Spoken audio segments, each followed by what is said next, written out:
প্রিয় শিক্ষার্থী দেখেন এইখানে হচ্ছে যে এই যে ভার্বকে বলা হয় verb is the king of English. Verb is the king of English, অর্থাৎ ভার্ব হচ্ছে ইংলিশের রাজা। ভার্ব হচ্ছে কি ইংলিশের রাজা। আপনি যদি ইংলিশ শিখতে চান অবশ্যই আপনাকে কি থাকা লাগবে, আপনার ভার্ব সম্পর্কে একটা গভীর তথ্য, গভীর ইনফরমেশন মাথায় থাকা লাগবে। আপনি ভার্ব ছাড়া কোনো ইংলিশ শিখতে পারবেন না। ভার্বই হচ্ছে ইংলিশের সব। তো এই ভার্বকে হচ্ছে প্রধানত আমরা দুইটা ভাগে ভাগ করি। একটাকে আমরা বলি হচ্ছে ফানাইট ভার্ব, একটাকে কি বলি ফানাইট ভার্ব। অপর একটা অংশ যেটাকে আমরা বলি নন ফানাইট ভার্ব।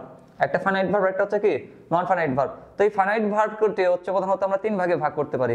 একটাকে আমরা বলি হচ্ছে ট্রানজিটিভ ভার্ব, একটাকে বলি আমরা ইনট্রানজিটিভ ভার্ব, একটাকে আমরা বলি হচ্ছে লিঙ্কিং ভার্ব। একটাকে কি বলি ট্রানজিটিভ ভার্ব, একটা ইনট্রানজিটিভ ভার্ব, আর একটা হচ্ছে লিঙ্কিং ভার্ব। তাহলে একটা অ্যাডমিশনের ক্ষেত্রে আমাদের সব থেকে যে কোশ্চেনটা হয় সেটা কিন্তু হচ্ছে এই ট্রানজিটিভ ভার্ব, এই ইনট্রানজিটিভ ভার্ব এবং লিঙ্কিং ভার্ব, এই তিনটে জায়গা থেকে কিন্তু কোশ্চেন হয়। আবার দেখেন এই নন ফাইনাইট ভার্বকেও কিন্তু আমরা হচ্ছে তিনটা ভাগে ভাগ করতে পারি। একটাকে আমরা বলি কি জিরান্ড, একটাকে আমরা বলি ইনফিনিটি, আর একটাকে বলি কি পার্টিসিপল। আবার দেখেন এই পার্টিসিপলকেও কিন্তু হচ্ছে আমরা তিনটা ভাগে ভাগ করতে পারি।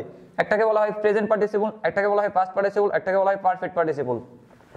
এইখান থেকে হচ্ছে যে অনেক কোশ্চেন করে, এইখান থেকেও কিন্তু অনেক কোশ্চেন করে। তার মানে যে এই যে দেখছেন এই যে হচ্ছে ভার্বের দুটো অংশ finite verb, non finite verb, কোনোভাবে কিন্তু স্কিপ করার সুযোগ নাই, কারণ এই ভার্ব থেকে কোশ্চেন হয়েছে, হবে এবং ভবিষ্যতেও কি আসবে।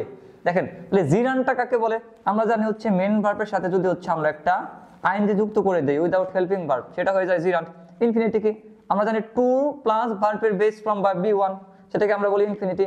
আবার দেখেন তো এই যে প্রেজেন্ট পার্টিসিপল, এই প্রেজেন্ট পার্টিসিপল হচ্ছে আমরা স্ট্রাকচারটা কি জানি যে মেন ভার্বের সাথে যখন আমি একটা আইএনজি যুক্ত করে দেব সেটা কি হয়ে যাবে প্রেজেন্ট পার্টিসিপল।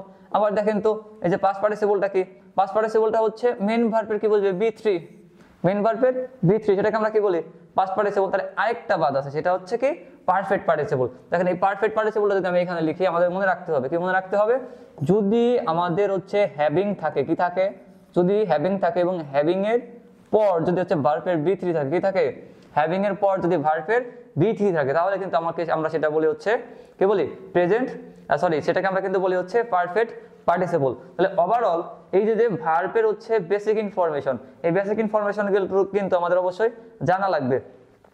এর বাইরেও কম্পিটিটিভ এক্সামগুলোতে ইউজ আর ভার্ব আছে। আমরা কি বলতে পারি cognate verb, positive verb, straight verb, quasi passive verb, এরকম হচ্ছে অনেক ভার্ব আছে যে ভার্বগুলো হচ্ছে এই মেন ভার্বের বাইরে আলোচনা করা হয়। সেই ভার্বগুলো সম্পর্কে কিন্তু কি আমাদের অবশ্যই জানতে হবে, পড়তে হবে এবং কি শিখতে হবে। এখান থেকে প্রশ্ন আমাদের কম্পিটিটিভ এক্সামগুলোতে অতীতে আসছে, বর্তমানেও আসে এবং কি ভবিষ্যতেও আসবে। তো কোনোভাবে আমরা কি করতে পারবো না, ইচ্ছা করলে আমরা ভার্বকে অ্যাভয়েড করতে পারবো না।